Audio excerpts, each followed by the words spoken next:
Happy Easter! Hey y'all, it's me, Dolores, the pastor's daughter. Get on in here. Okay, we have a listening session on today's broadcast where we will be listening to the beginning of the audiobook. And I cannot wait for you guys to hear this because we are starting to get into like the actual ins and outs of how religious narcissism, spiritual abuse, coercive control, all of the tactics that religious narcissists use against you. We are going to talk about that. But not only that, we are going to actually hear it in action. So I need you guys to get in here so you can hear this. Okay. What I'm going to do first is I'm going to go ahead and play the snippet of the audiobook just to go ahead and get us started. And then we are going to start talking about some of the really insidious and really harmful aspects of religious narcissism and spiritual abuse. So without further ado, let's just go ahead and get started. It was all too familiar. You know what? Fuck all y'all. Every one of you motherfuckers. Every one of you. You want to play a game with me? Come on. Let's go. Let's game up. Come on. You want to play a game? I got games for every one of you motherfuckers. His tone sent a piercing sensation through my chest to the pit of my lower abdomen. I didn't have to see his face. The image ingrained. His eyes were squinting and black.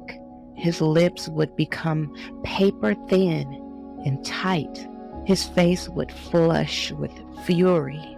His jaw would grind and pulse, and his stance would shift as if he were preparing for a physical attack.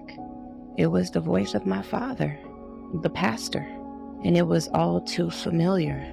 He wasn't yelling. In fact, he was relatively calm.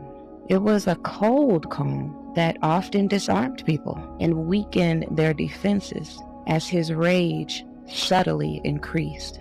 But I was completely in tune with his emotions, a skill I developed as a child, and how I survived growing up in constant fear. He gave these tantrums in doses, a toxic cocktail of verbal abuse, manipulation, and control, encapsulated by religion, which made it palatable. But anger was the active ingredient. I want you to know I meant well to this church. I meant well to my family.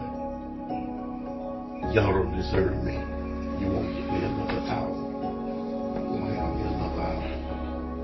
Not another second. Not one. You just lost. It'll look like you won, but you lost. Fuck you. Fuck you. You ain't trying to help me. You join the ranks of everybody. Let's play on it, Pastor. Play on it. It was the subtleties in the way he said things, the breathy way he emphasized certain words, his vocal inflections and tone, a carefully placed grunt, a pause, or a look. Experts in narcissism call it narcissistic rage, intense anger, aggression, or passive aggression. When a narcissist experiences a setback or a disappointment, which shatters his or her illusions of grandiosity, entitlement, and superiority, and triggers inner inadequacy, shame, and vulnerability. That comes from Preston Nye in 2018. No one could instill fear like Pastor. He was so crafty that most people were oblivious to his tactics. But this time, the mask slipped. This time, the threats of violence, the literal danger, the exploitation and psychological manipulation were directed at someone more innocent than me. Someone so undeserving of the hatred, disdain, and evil that Pastor's words were laced with. They may not have risen to the level of illegality or violated a rule, but I knew my mother, the co-pastor, was in danger. Every profane word felt like a gut punch that took my breath away.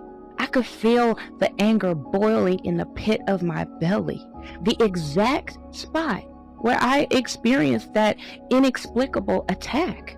The section of my GI tract the surgeon removed. That's where I carry my anger. Where do you carry yours? Fathers, do not provoke your children to anger by the way you treat them. Rather, bring them up with the discipline and instruction that comes from the Lord. Ephesians 6:4, New Living Translation. The Pastor's Daughter, Provoked, available now in audio, exclusively on the Kingdom Code app at the kingdom-code.passion.io. Wow, you guys. Wow. You know, every time I hear it, it hits me differently. It hits me differently. But here's the thing that I want to really focus on in this actual listening session, right? Because my main focus is to really point out the harmful aspects of these types of interactions, these types of toxic relationships, and highlight the fact that these relationships are happening all over. And really, and even like our friends' relationships that we see and we have no idea. In fact, we may even think that everything is just fine. But then when we actually do a little bit of digging, maybe when someone gets up the courage, right, to really speak out against the abuse that they have experienced, that's when we kind of know, like, okay, man, like this stuff is really happening like right under our noses. And then there are situations where we don't realize that it's happening to us. We know that there are things happening within our bodies, right? We feel sick, we're fatigued, we're tired all the time, we're not our best selves, we're depressed, we're stressed. Our skin is looking bad. We're not thriving. We're barely making it on our jobs. All of our other relationships are suffering. And we still are not realizing that it's this one toxic relationship. It's this one relationship that we have that is so harmful to us. But here's the thing. These relationships are hard to get out of. And the reason that they are hard is because there are tactics that spiritual abusers use, right? Tactics that spiritual abusers use to manipulate and to control you. And sometimes those tactics are based in religion. And so when you hear my story, then you will notice that there is a heavy focus on religion. And it's really difficult, to be honest with you guys, to really tell my story and not make it seem like that I'm attacking religion, but actually I am. Because like, what is religion? Like, really, what is it? But rituals and rules, regulations that are difficult for people to even adhere to. It's used today as a method of control. There is no relationship with God to be seen. Instead, what you realize is that there is a person in your life that has decided that they wanted to fill that role, that they are God. Direct your attention to the screen. This is my father, and he is a narcissistic pastor. I came to this realization by witnessing and experiencing my father's abuse. But not only that, but digging deeper into what I was seeing and what I was hearing, and not denying myself, not gaslighting myself into believing that there is no way that this man could be this way because he's my father. There's no way that this man could be this way because he's a pastor. There's no way that this man could be this way because he says he loves us. But then when you look at every other piece of evidence, right? When you are actually discerning the situation, then you see that there is nothing else that's adding up. Yeah, I hear you say that you love me, but I also am experiencing violence from you, aggression, hatred, intimidation, terrorism from you. Yet you say you love me. So in August of 2019, you guys know I left my father's church. And it was because of what you see right here on the screen. It was moments like this that were happening more and more frequently. And then when I started to do the actual research, like, let me think about this. Then I noticed that this was behavior that had been escalating. This is behavior that had been slow cooking for decades. And that at the point where I could no longer take it, it had gotten to an unbearable point. And what you see on the screen is exactly what we were seeing Sunday after Sunday, Wednesday after Wednesday. And then he called for more services and demand that we attend these services so that he could yell at us and berate us and do this type of treatment more and more, so that we were getting more and more indoctrinated, more and more beaten down.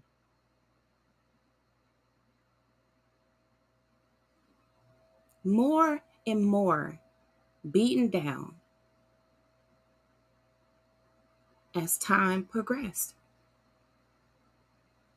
to the point where we were barely even cognizant of what was really happening to us. What was happening to us was abuse, spiritual abuse, which involves coercion, involves intimidation, involves isolation, legalism, ensnarement, manipulation, terrorism, objectification, all of the things, 14 spiritual abuse tactics. And I think that this is happening more than we know. So there's this thing called coercive control, right? And sometimes it's a little bit better for us to hear it from another person, right? So there is a doctor called Rhoberta Shaler. And if you guys don't mind, go ahead and hit the like button as you come in, because we are really going to get into this. And notice that as we progress throughout the audiobook, that we're going to get deeper and deeper into these spiritual abuse tactics. But the book starts off with a conversation that was taking place between my mother and my father. Let's take a listen. It was all too familiar.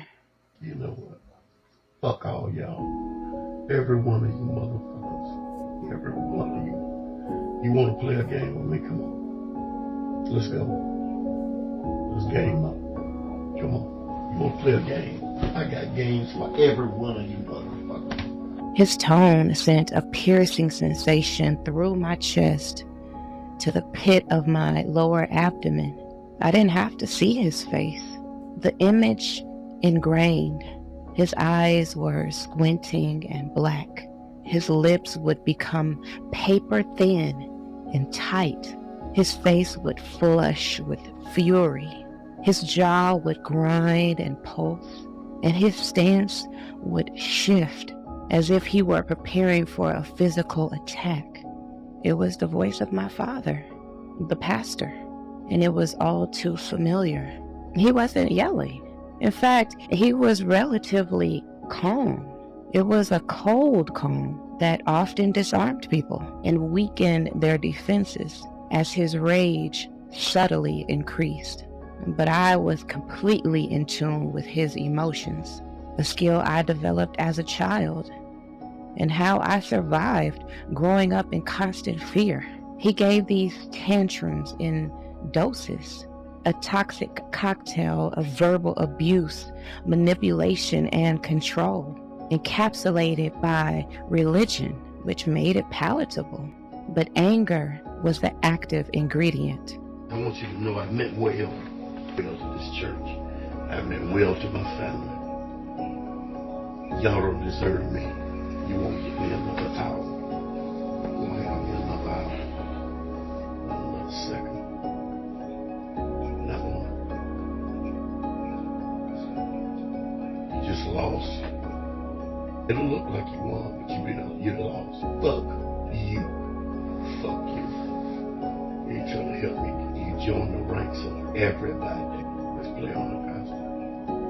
Play on it. It was the subtleties in the way he said things, the breathy way he emphasized certain words, his vocal inflections and tone, a carefully placed grunt, a pause, or a look.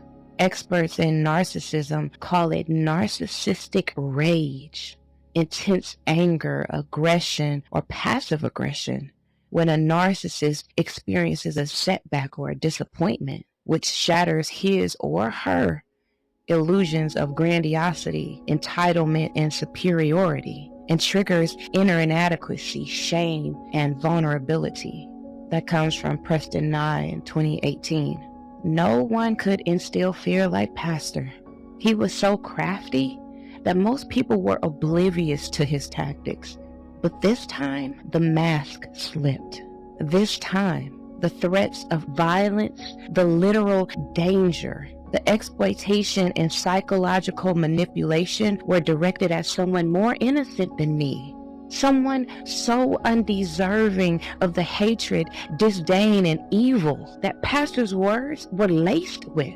They may not have risen to the level of illegality or violated a rule, but I knew my mother, the co-pastor, was in danger.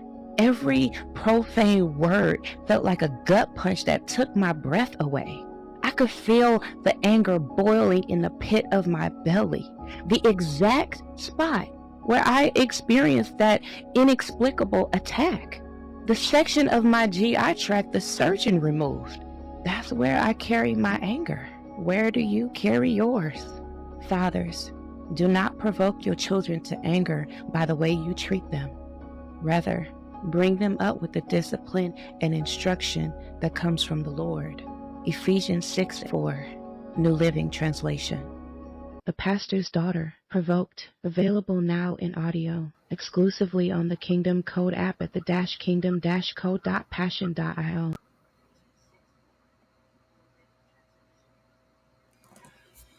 So I don't have permission to share with you guys the entire recording of that encounter that happened between my parents and I. And I'm going to tell you why. You guys, I got my, sorry about that. I'm going to tell you why.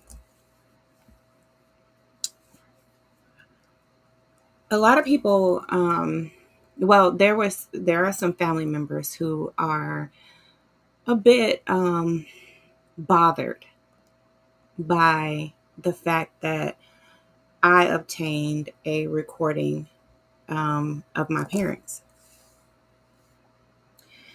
And I'm just going to like just be honest with you guys, okay? Let's just be open and honest because, for a while I have been in protection mode for my mother, because on the other end of this rage that you see displayed on the screen is a woman, a Black woman. And we are living in a time where there is a unbelievable amount of domestic violence and killings that are happening to Black women at the hands of their lovers, their spouses, their children. And that nearly became a reality for my family and my mother. That my father attempted to kill my mother. And it almost kind of pains me because it's hard that we are still in such denial about the violence that happens within our families, and even by people who we don't think would engage in that behavior, like a pastor, for instance. And so when I think about this story and I think about my mother, in fact, you guys, just this past week on April the 6th, my mother celebrated her birthday. And that day, when I talked to her, I just told her, I said, I'm just glad that you're still here. I'm glad that you are still with us. Because this man who I called my father, was trying to kill her, trying to kill my mother. And so I convinced my mother. And it took a lot to convince her. Because just like a lot of other people, she believed that recording was a violation to her marriage, to the privacy and to the intimacy, to the sanctity, to all of it, right? She believed that it was a violation. But what she had to see was that what was happening within her marriage and in her relationship was the violation. To actually capture it was not where the violation took place. The fact that she needed to capture it was the violation. That was the problem. Is that these behaviors, these actions, these words were happening to her. And she felt that she would be violating her marriage by capturing it, by recording it. But there was no feeling of violating my mother when my father said the horrible things that he said. When he told her that he'd break her. When he told her that there is nowhere that she could go, that he would kill her.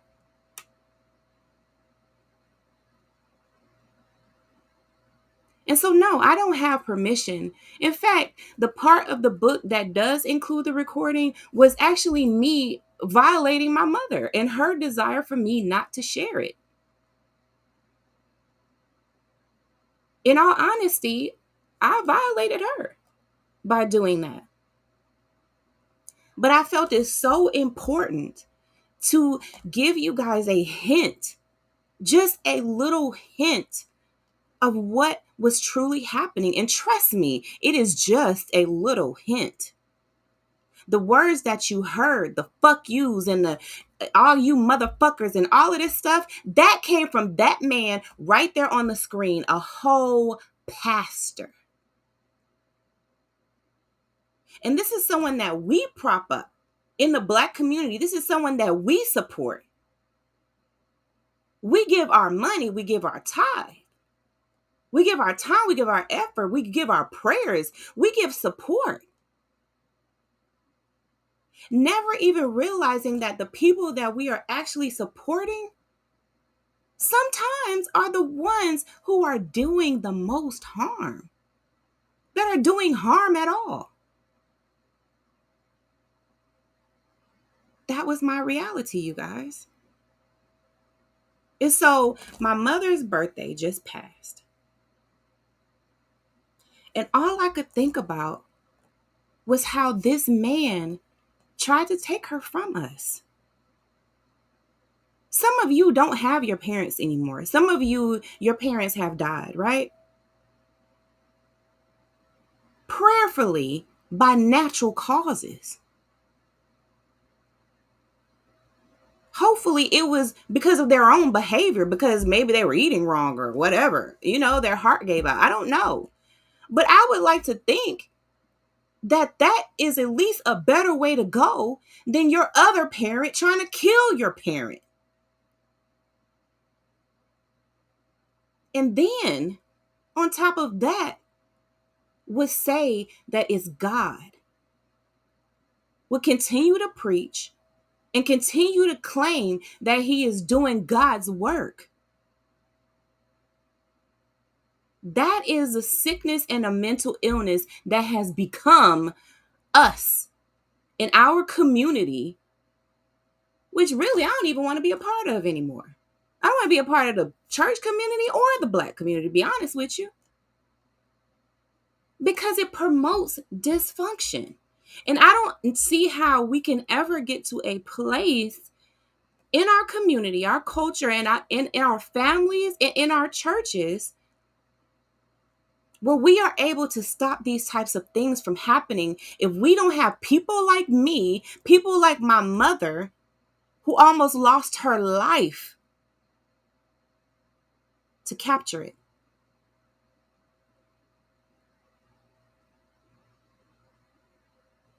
So there is a thing called coercive control. It's still a relatively new concept when it comes to America, to be honest with you. In other countries, it has already become a law, right? They have already enacted this, where they are aware of the signs: financial abuse, emotional abuse, limiting your ability to isolating you from loved ones, from people who will speak out against what is happening. These are people who want to control, who want to dominate. And that's really their whole thing. There really is no other end game but to steal, kill, and destroy. So while my father is saying that he's doing God's work, if we really were to analyze, if we were to use our discernment, right, then we would see that what he is really actually doing is the devil's work. Let's listen to this brief podcast about coercive control. And you guys, I want you to go ahead and hit the link if you like. If you want to come up and join the panel, have a discussion with me, we could talk about, this issue and what I am playing for you guys, the snippet from my audiobook, as well as this snippet from a podcast by Dr. Rhoberta Shaler, where she's talking about coercive control and how this is it's still a relatively new concept here in America, but in New York, they've already started to, look into this and trying to bring it into law. So this is something that, if you guys are in the advocacy, if you're into, trying to make sure that laws get enacted to protect people, to protect the disadvantaged of our community, then, you may want to get involved in this initiative to bring coercive control to the forefront and really showing how this stuff happens. Now, in my father's case, he's doing this, like, let's say he claims to have an end game, even though his end game is really domination and control. That's really his end game, because he really does not have any intention of actually being successful at the things that he's doing, the things that he was trying to coerce my mother into doing, the things that he was trying to coerce the church into doing. He really did not have the objective to actually be successful at what he was doing. And let me just go ahead and tell you what he was doing, right? Because it's going to seem so stupid to you that my father was actually trying to buy a big church. And that's the way he calls it. It's a big church and a school. So there's this school. If you guys are familiar with the Alabama area, I live in Oxford, Anniston area, right? Alabama. And there's a city about, I guess, about 45 minutes from us, and it's called Gadsden. Gadsden, okay? And so there was this building there that spanned over 5 acres. And this building, I guess, my father saw this building as like, this is the building that is going to make people respect me. This is the building that is going to make me look good to the rest of my family members. I don't know if you guys remember, but I told you a bunch of times that my Dietrich Haddon is my first cousin, right? Dietrich Haddon, who is a famous gospel artist. His mother and my father are brother and sister. Okay. So what my father was trying to do was acquire a church, a big church and a big school, but he wants to outdo his siblings. He wants to outdo his family, right? He wants more shine, more clout, more influence, more money than the Haddons. I mean, let's just keep it, 100, because that's what it is. It sounds really stupid. Like, at least it does to me. Like, really? Like, really, is your greed and your pride that's driving you to do these horrible things? But yeah, it is. My father wants the praise. He wants the glory. He wants the shine. He wants to be admired. He wants to be celebrated and adored. He wants people to worship him. Let's start this stream, and I'm going to pull up a picture, okay? I'm going to pull up the footage from the building so I can show you guys what the building looks like, okay? So let's listen to a bit of this snippet from Dr. Shaler. She is going to tell us about coercive control. And sometimes it's really good, like I was saying earlier, to hear it from someone else, right? This is a doctor, so she, has experience in this. She has been working in this field for a very long time. And one thing that I really noticed is that there is a lot of really good information out there about these different tactics, right? But the one thing that I really bring to you guys that is different from any other channel, any other content creator, any other therapist in this field is that I have actual real life evidence of what I'm saying, right? This is a real life case study of what is happening behind closed doors. And I was able to capture that by recording, which is what I eventually convinced my mother to do. I told her, I was like, look, you don't have to give this recording to anyone. You don't have to share it. Just capture it for yourself so you know what is happening to you. And that's one thing that I wish I could really push to you guys, especially those who are being abused, those of you who are in relationships where there is a lot of emotional abuse that is taking place, gaslighting and all those different things. I want you guys to really consider recording it, okay? Now, think about this, though. If you get to the point where you feel like you need to record it, then maybe it's best for you to just go ahead and move on. So consider that first. Consider just go ahead and just getting out of it. But sometimes you will find yourself looping back to these relationships. If you don't capture what they're doing to you, then you will forget that those things were done to you. You will be more susceptible to that person coming back and saying, hey, that really wasn't what happened. And then they start to gaslight you and make you doubt what you experienced. And so that's why it's really important for you to record it and keep all the evidence, all the receipts, everything that you possibly can.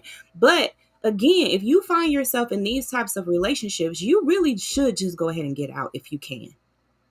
As soon as it's safe to do it, get you a support system and get you a plan in place and keep it quiet. Don't tell these people that you are trying to get out of it, because they will kill you. They absolutely will kill you. And then they'll be right back behind the pulpit like my father was, acting like nothing happened.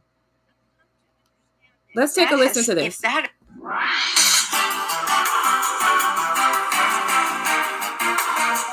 Laws only maintain that domestic violence has to do with physical harm, but much more pervasive than physical harm is the topic I'm bringing to you today, which is the whole understanding of coercive control, the sneaky, subtle, sadistic patterns of domination that happen in an emotionally abusive relationship.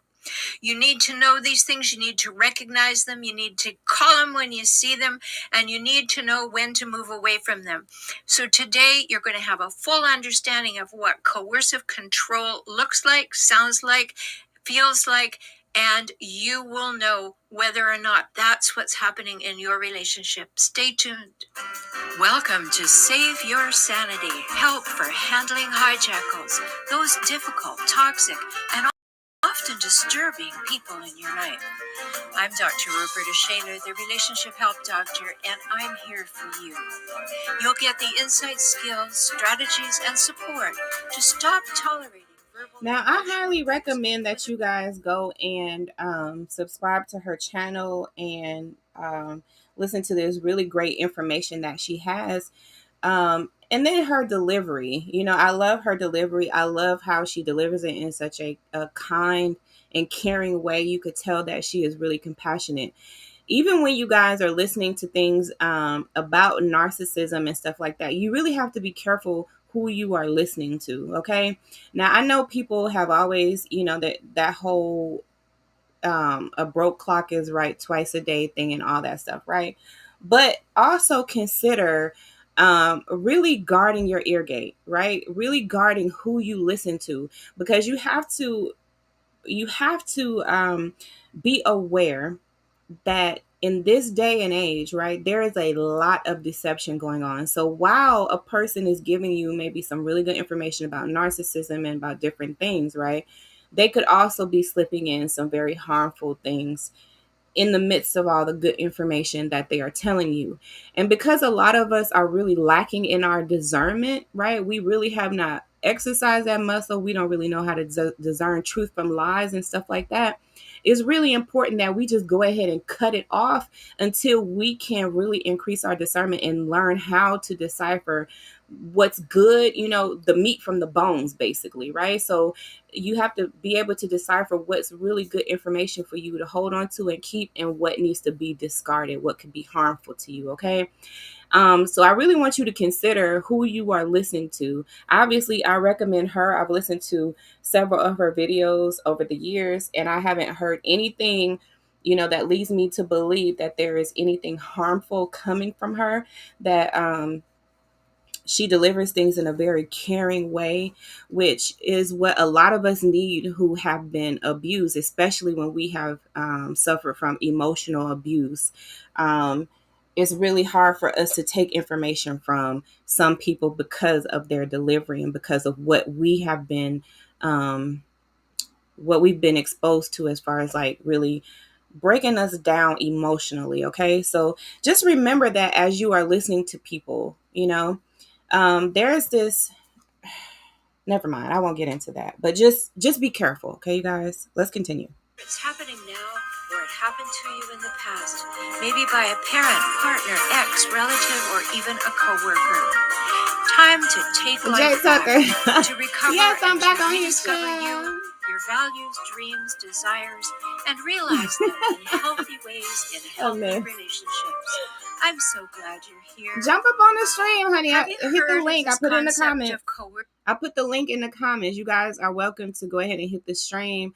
Obviously, if my father or, one of them is listening, please do not hit my link. Okay? Do not hit my link, as you will be disappointed. You will be embarrassed. Okay? Do not hit my link. This is for people. These are for discerning people. These are for people who don't abuse. And these are for people who can have a really good conversation and not play games. Okay? So if you are on some games, please do not hit my link. And if you know who you are, if I don't want you on here, do not hit my link. But everybody else can hit my link though. Okay. Let's continue. Of control. Many people haven't. And of course, you're not going to hear about it unless you are looking for understanding of what's actually going on in your relationship. It might have gone on in a relationship that you were raised in. Maybe a parent was the one who perpetrated coercive control over you. Of course, most teenagers think that that's the case no matter what, but I mean the real deal, the real coercive control. And I want to really bring some insights into that for you, because I've called this episode Coercive Control, Sneaky, Subtle, and Sadistic of Domination. And I did it for a purpose, because the word sadistic is important in this. In the Oxford Dictionary, sadistic is defined as deriving pleasure from inflicting pain, suffering, or humiliation on another person. Do y'all hear that? Do you hear that? You need to know, you need to understand, right? That there are people who really just enjoy doing this type of stuff. And I know if you're not that type of person, it's really hard for you to grasp how someone could really get pleasure from your pain. But there are people who get pleasure from your pain, okay? Those are very sadistic people. That's what she's talking about right now, okay? So a hijackal, one of those relentlessly difficult, toxic people that I talk about so much, is a person. One more thing, you guys, is she calls them hijackals, but these are people that you would say they're very toxic, narcissistic, right? Antisocial, as in the actual meaning of it, not the like the layman's terms of someone who's just like likes to keep to themselves, but no, someone who actually is antisocial, as in the mental health disorder. Okay. And also, if you're looking at it on the religious side of it, these are people, these are demonic spirits, basically, right? So that's what she calls them, hijackals. Because first of all, I believe that she wants to get away from calling it narcissist, because people are really still confused about whether narcissism is like, if you're saying someone is a narcissist, are you diagnosing them or not? And no, you're not diagnosing them, which is why I feel fine calling my father a narcissist, right? Even though I'm a mental health professional, I am not diagnosing my father, because calling someone a narcissist is not a diagnosis. Okay? It's not a diagnosis. So stop feeling like that. Go ahead and call a thing a thing. And stop feeling like you are judging or that you are putting labels on people. No, you need to call a thing, okay? If you are getting to the point where you don't want to recognize what you see, what you know, you feel, what all the evidence is pointing to this, then you are really causing yourself some mental illness there. That's a dissonance. That's a problem. You have to be able to call a thing a thing. The first part of this process is identifying what it is, admitting that this is what it is. Okay, let's continue. Who derives pleasure from inflicting pain and suffering and humiliation on others. And I would add another thing to the pain and suffering and humiliation. I would add the joy that they find in intimidation. And again, I looked in the Oxford Dictionary to find out exactly what intimidation means. And it means frighten, especially in order to make a person do what one wants. Now, doesn't that just sound like a hijackal? Mm-hmm. They want to intimidate you. They want to humiliate you. They enjoy the fact that you are suffering. And I know that some hijackals say that they don't enjoy it, but if they didn't enjoy it, they would stop doing it. And you know from my last episode on whether or not hijackals are doing what they do on purpose, that it is not the case that they cannot control this urge. After all, go and listen to that episode. But they don't do it everywhere, do they? They don't do it with every person. So therefore, they do have control. They do make decisions. Exactly. They do decide when to be their nasty selves and when to be their charming, manipulative selves. Exactly. Another thing that you guys need to know, right, is that you are unable, like a lot of people were able to see the behaviors that my father was exhibiting. Why?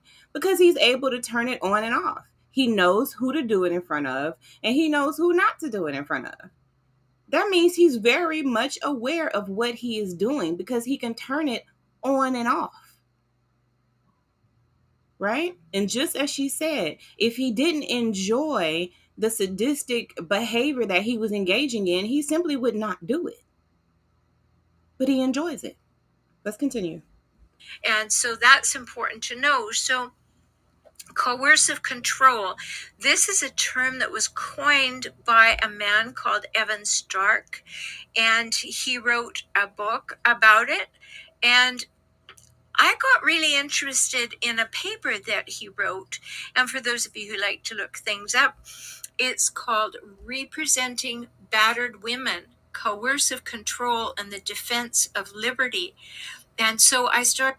Okay, did y'all hear that? Representing battered women, coercive control, and the something of liberty. I didn't catch all of it. It's called Representing Battered Women, Coercive Control and the Defense of Liberty. And so I started going down that path to see what he meant about entrapment and how it would help me help you understand what's going on. So he defines coercive control this way: an ongoing pattern of domination by which male, and it is gendered, by which male abusive partners primarily interweave repeated physical and sexual violence with intimidation, sexual degradation, isolation, and control. I'm going to read that again because that's a lot. Yeah, it is. It is defined as an ongoing pattern of domination by which male abusive partners primarily interweave repeated physical and sexual violence with intimidation, sexual degradation, isolation, and control. The primary outcome, he says, of coercive control is a condition of entrapment that can be hostage-like in the harms it inflicts on dignity, liberty, autonomy, and personhood, as well as to the physical and psychological integrity. Wow. Oh my God. Does that feel familiar to you? Y'all, do y'all hear that? Oh my gosh. Let's just go back. Okay, let's go back a little bit because we need to catch it. Condition of entrapment that can be hostile degradation by which male abusive partners. And that's another thing that we, that we have to admit, right? That this is behavior that is predominantly done by men. This is behavior that is predominantly done by men. And it also involves sexual abuse. Let's keep listening. And control. I'm going to read that again because that's a lot. It is defined as an ongoing pattern of domination by which male abusive partners primarily interweave repeated physical and sexual violence with intimidation, sexual degradation, isolation, and control. The primary outcome, he says, of coercive control is a condition of entrapment that can be hostage-like in the harms it inflicts on dignity, liberty, autonomy, and personhood, as well as to the physical and psychological integrity. Wow. Does that feel familiar to you? Now, see, this is the component of it that we are going to be building on, right? Is the spiritual aspect. Because this type of behavior is the makings of a cult, you guys. And I am convinced, 100% convinced, that my father was well on his way to creating a cult environment within our church.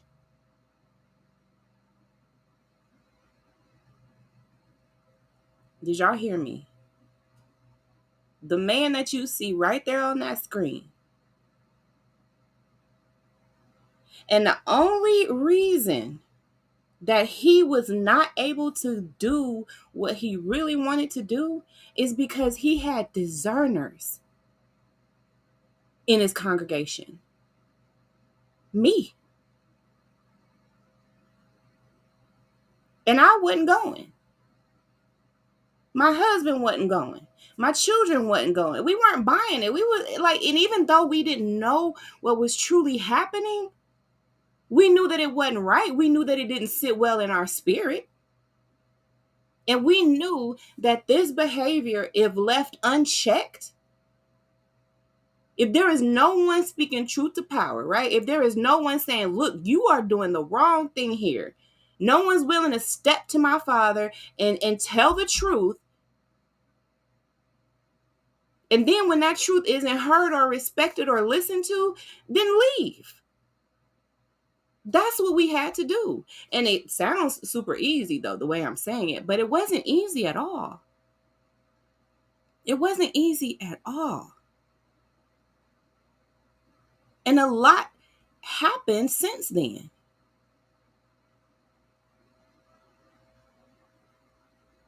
When you sever ties with a spiritual abuser,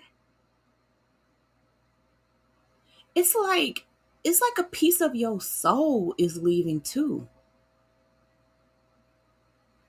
Because that's where they try to penetrate. They want to reach you on a soul level. They want to affect who you are, who you were purposed to be. It's very satanic. But this is what was happening. Let's continue. That something is happening to you that really gets in the way of you feeling like your dignity is a priority, your liberty is a priority, your autonomy is a priority, and who you are. You know, I say so many times that any relationship, in order to be healthy, has to have 3 hallmarks. There has to be equality, reciprocity, and mutuality. Now, you're sure not going to find those things in a relationship with a hijackal. Absolutely I'm sure you're clear about that after listening to a bunch of episodes. And if you're new to Save Your Sanity podcast, I am so glad you found me and this podcast, and I invite you to go back and listen to the many, many, many episodes in this series. So, yes, it's true. Women also assault their partners, but coercive control in Evan Stark's mind and in his construction of the idea, he says it's gendered because it's used to secure male privilege and its regime of domination, subordination. It's constructed around the enforcement of gender stereotypes. Wow. So that really has a lot to say about many things that happen when we see men in control of things, and they are doing these things that we talk about, that they are deriving pleasure from inflicting pain, suffering, humiliation, intimidation, anything to coerce you, anything to have control over you. Now, you know, many times there's physical violence in relationships, and we're very, very aware of that. But sometimes people don't recognize the physical violence as the tip of the iceberg for what's been going on for a long time that may or may not have been reported and may or may not have been the buildup to. Notice what she's saying, okay, you guys, that there is a buildup. No one just starts out on 100, right? So even though you see what I'm showing you on the screen is, you know, is that kind of like that tip of the iceberg, right? Just note, right, that there was a buildup. There was the love bombing that happened. There was all the putting you on a pedestal and really just building you up, and I need you, and you're valuable to me, and it's all of that stuff. It happens in a way that really, like, it grabs you, you guys. If a person just all of a sudden out the gate just started doing what you see on the screen here, just yelling at you and just being crazy, then it's going to immediately turn you off. So no, they have to endear you first. They have to love on you first. They have to you know, weaken your defenses first. Be real kind and real sweet first. Maybe buy you something. Maybe do something really nice for you. Pray for you even. And then it gets more and more intense. You started noticing more and more issues. But what you usually hold on to is how it was in the beginning. In the beginning, it wasn't like that. In the beginning, he was just so lovable. In the beginning, he was just my favorite person. And then you realize that, wow, like, this is nothing like it was in the beginning. This is a madman. I don't even recognize this person. Let's continue. This amazing physical assault. And, there was a report done in 2006 in Britain, and they looked at 500 women who had been assaulted in various forms and involved in extreme violence. And the statistics were that 70% had been choked or strangled at least once. Wow. 60% had been beaten in their sleep. 24% had been cut or stabbed at least once. Cut or stabbed. And almost 60% had been forced to have sex against their will. Wow. 26.5% had been beaten unconscious. Oh my and God. 10% had been tied up. Oh my God. And as a result of the assaults, 38% of the women reported suffering permanent damage.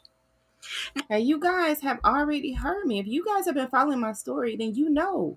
I've been telling you guys about the tie-up stories, about the little different torture things. Like, I've been telling you guys about this stuff. This is exactly what's been happening.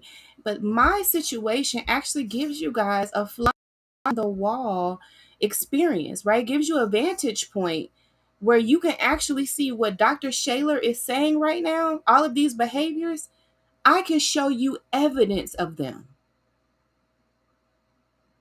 so that you know how this stuff happens over time, how insidious it really is, how damaging it really is, and how this stuff happens right under your noses. It's happening right next door. If you went to church today, then I need you to know that there are women that were in your congregation that are being coercively controlled. There are women in your congregation that have experienced some of these same statistics that she said, being beaten in their sleep, being beaten unconscious, sexually assaulted. And these are by people that claim to love them, that they sleep next to, that they may call father, that they even may call son or brother. There is something happening within our community and in these churches that we must talk about. Let's continue. But you don't want to be in these statistics. Yes, sure, you could say that's 2006. I would say it's more frequent today. It is. It is more frequent today. In fact, the Black femicide rate, you guys, there is a Black woman dying like less than every 5.5 hours at the hands of an intimate partner or family member, close friend. They're being killed by a person that looks just like them. And even though we like to turn our attention to every other issue that we have in our society, the fact of the matter is that sometimes the people who are more dangerous to you are right there in your own home. Let's continue. That is a problem, because the vast majority of assaults used coercive control, and that was over time. That was something that happened over and over and over. Yes. And so it was marked by the frequency and duration of it, not by the severity of it. And It was reported in 2008 by a study that men using coercive control assaulted women 6 times more often on average than men who used physical violence alone. So this is incredible stuff. And it is this intimidation that's used to keep abuse secret. And the idea is to instill at home, in the privacy of home, to instill fear and dependence and compliance and loyalty. And oh yes, over and over and over, to instill shame. Yeah. And when that's all happening, a person, a woman, because remember, we're talking about coercive control as being something that men do, because it is, in Stark's definition, something that men do, although women are capable of it. It undermines the will to resist. After a while, the woman is so diminished, so demeaned, so devalued, that eventually she just gives up. And she loses her will to resist. And then you just become a doormat. First of all, you've bent yourself into a pretzel, but then when you really give up, you just become a doormat. And I have worked with women who have gotten to that place in their lives, and they've had sort of a one last thing, and they came and they asked me, what can I do? Is there anything I can do? Am I wrong? By this time, they were believing it was their fault because they've been told so often it was their fault. And I was so glad that they reached out. And you can also reach out at any time. I'm going to stop the recording there, because that's the point. That's what I want you guys to hear as it relates to this part of the audiobook that we are listening to, right? We've already listened to it twice. I'm going to play it again, because now that you have some context of what you are listening to, then you're able to put it in perspective that when she's talking about women who have experienced this coercive control, and it has been going on for years and years and years, decades, right? Then eventually what you end up seeing is really a shell of a woman. Someone that is so beaten down that she doesn't even really care if she lives or dies anymore. That her health is severely compromised. That she doesn't even look like herself. Her weight is out of control. Her skin looks terrible. Her hair is falling out. She's getting sicker and sicker, less able to move about physically. Where she doesn't even put up a fight anymore. It's just like whatever. Because they become so beaten down. That was my mother, you guys. And even after doing all that to her, he was still gonna kill her. He was still gonna kill her. Even after doing all that to my mother. And my father was still gonna kill her.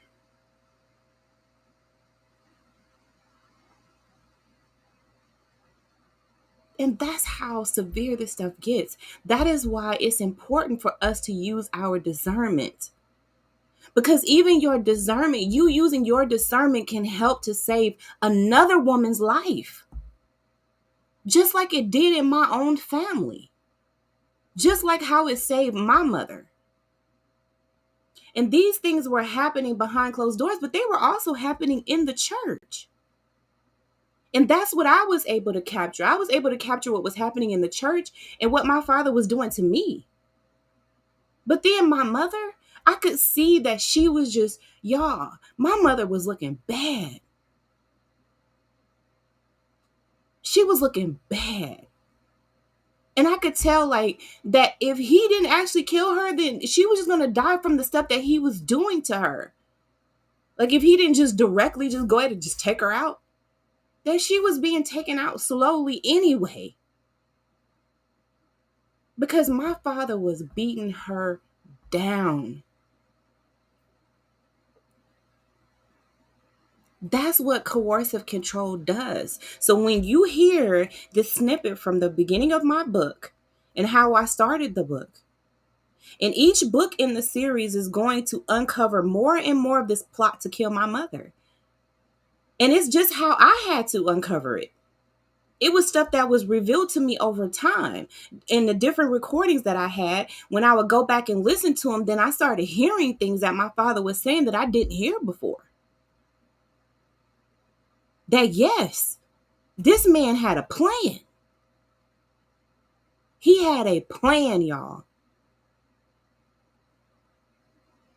And I was getting in the way of it because I was against him doing what he wanted to do, and I wasn't going to support it, and I was leaving. So he called me.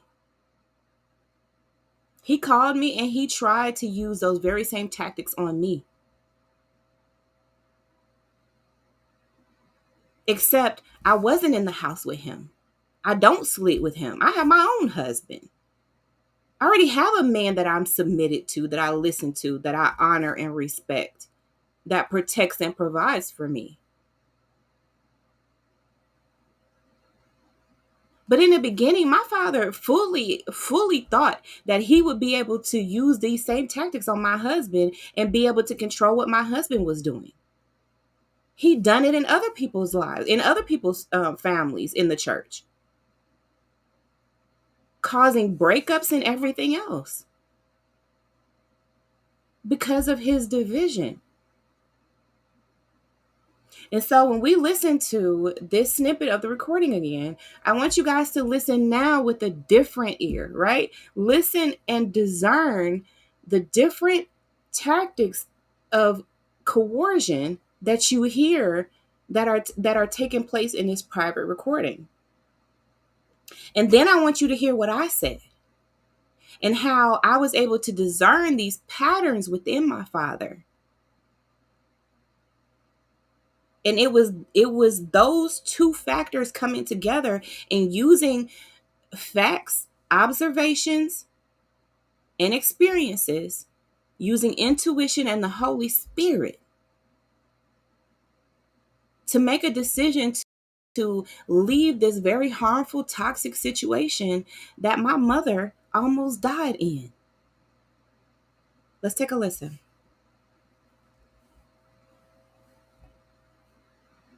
It was all too familiar. You know what? Fuck all y'all. Every one of you motherfuckers. Every one of you. You want to play a game with me? Come on. Let's go. Let's game up. Come on. You want to play a game? I got games for every one of you motherfuckers. His tone sent a piercing sensation through my chest to the pit of my lower abdomen. I didn't have to see his face. The image ingrained. His eyes were squinting and black. His lips would become paper thin and tight. His face would flush with fury. His jaw would grind and pulse, and his stance would shift as if he were preparing for a physical attack. It was the voice of my father, the pastor, and it was all too familiar. He wasn't yelling. In fact, he was relatively calm. It was a cold calm that often disarmed people and weakened their defenses as his rage subtly increased. But I was completely in tune with his emotions, a skill I developed as a child, and how I survived growing up in constant fear. He gave these tantrums in doses, a toxic cocktail of verbal abuse, manipulation, and control, encapsulated by religion, which made it palatable. But anger was the active ingredient. I want you to know I meant well to this church. I meant well to my family. Y'all don't deserve me. You won't get me another hour. You won't have me another hour. Not another second. Not one. You just lost. It'll look like you won, but you're lost. Fuck you. Fuck you. each other, help me. You join the ranks of everybody. Let's play on it, Pastor. Play on it. It was the subtleties in the way he said things, the breathy way he emphasized certain words, his vocal inflections and tone, a carefully placed grunt, a pause, or a look. Experts in narcissism call it narcissistic rage, intense anger, aggression, or passive aggression. When a narcissist experiences a setback or a disappointment, which shatters his or her illusions of grandiosity, entitlement, and superiority, and triggers inner inadequacy, shame, and vulnerability. That comes from Preston 9, 2018. No one could instill fear like Pastor. He was so crafty that most people were oblivious to his tactics. But this time, the mask slipped. This time, the threats of violence, the literal danger, the exploitation and psychological manipulation were directed at someone more innocent than me. Someone so undeserving of the hatred, disdain, and evil that Pastor's words were laced with. They may not have risen to the level of illegality or violated a rule, but I knew my mother, the co-pastor, was in danger. Every profane word felt like a gut punch that took my breath away. I could feel the anger boiling in the pit of my belly, the exact spot where I experienced that inexplicable attack. The section of my GI tract the surgeon removed. That's where I carry my anger. Where do you carry yours? Fathers, do not provoke your children to anger by the way you treat them. Rather, bring them up with the discipline and instruction that comes from the Lord. Ephesians 6:4, New Living Translation. The Pastor's Daughter, Provoked, available now in audio, exclusively on the Kingdom Code app at the -kingdom-code.passion.io. And there we have it.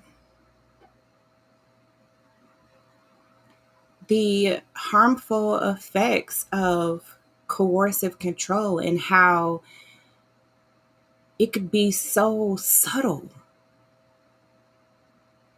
So subtle that you don't even realize that it's happening to you. And before you know it,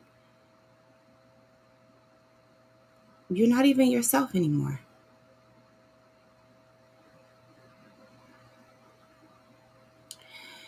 So I'm going to let you guys go.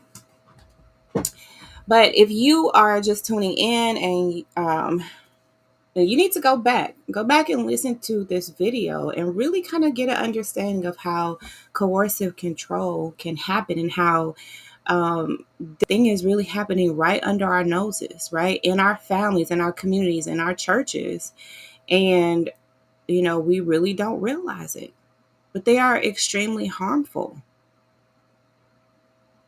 And it's something that we really need to raise awareness of.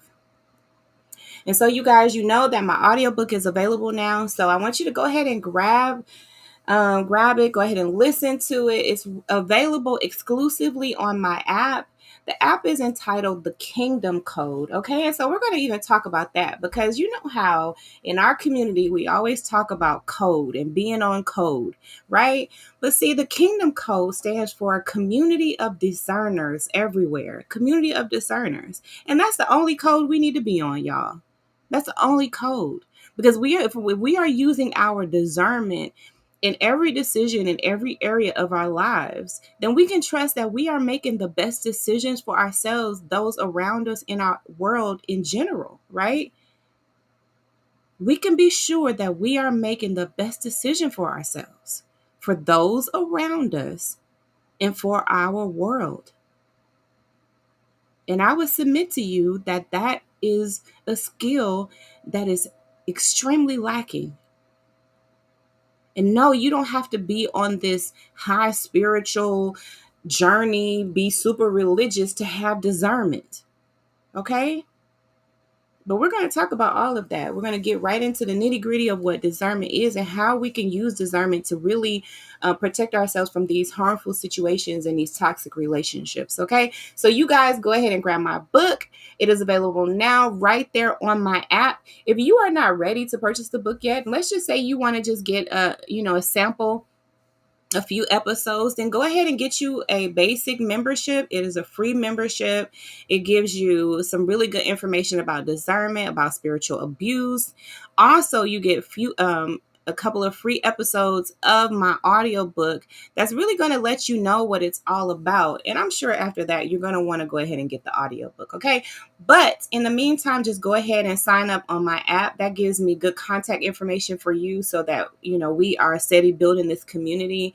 And it lets me know that you are with me, right? That you are in support of this mission to really help people to increase their discernment, to really raise awareness about spiritual abuse, about the harmful effects of religious narcissism, coercive control, and all of those things that are happening to us that is really contributing to us being sick, right? I believe that 90% of our illnesses stem from or exacerbated by toxic relationships. And that was a reality for me. And my story is really going to come alive for you as you listen to it. So go ahead and grab the audiobook and let me know, honey, when you do. Okay. I love you guys. And let me just close you out with a little snippet as we head out. And again, go ahead and like and share the video. Thank you so much. I'm a nationally certified counselor. However, I am not telling my story from a clinical perspective. Further, I am not trying to diagnose anyone discussed in this book. My clinical training has been a powerful tool in understanding my life as the daughter of a narcissistic pastor and working through the healing process. I tell my story as a daughter, a believer, and a victor. I tell my story as someone recovering from narcissistic abuse and learning to love herself. I don't have all the answers, but honestly, I'm not sure the answers are what's needed right now. Instead, I'll focus on putting it all on paper. I must warn you, this book contains transcriptions of my father's own words, offensive language, and recounts of abuse that some readers may find triggering. I encourage you to take breaks, practice calming breathing techniques, and continue reading as tolerated. Further, I encourage sufferers of abuse and neglect to contact law enforcement and seek help from medical and mental health professionals. So take a break. Take a breath. Take it in small chunks, but don't silence me. Hear my voice, feel my heart, and take a journey through my mind as I process this complex childhood trauma. Predictably, things will worsen before they get better. But my father's prayers for ill will to come to me and my family will not deter me. As the pastor's daughter, I offer a unique perspective, a vantage point different from others. I have witnessed pure evil, the inner workings of a man whose only God was himself and his money. I cannot move forward in my journey until I confront and expose the abuse, manipulation, and control that were making me sick. But where do I start? At the beginning, the root of the anger, the events and actions that cause my heart to break, my spirit to ache, and my soul to cry out. I pray my experiences enlighten and encourage all who read this book, and that God gives you the strength to do what is necessary to heal from narcissistic abuse. I believe that there are lessons in these challenging situations, that even negative things ultimately work out for our benefit. Just as I am doing the work to heal from the abuse I experienced, my father can too. This will anger him, but he too can find redemption from what I reveal within these pages. The choice is his, but I must expose this now so we can heal. As Dr. Ramani says, sometimes hurt people, help people. So I invite you to take this journey with me, the journey of a truth teller. My name is Dolores, and I am the daughter of a narcissistic pastor.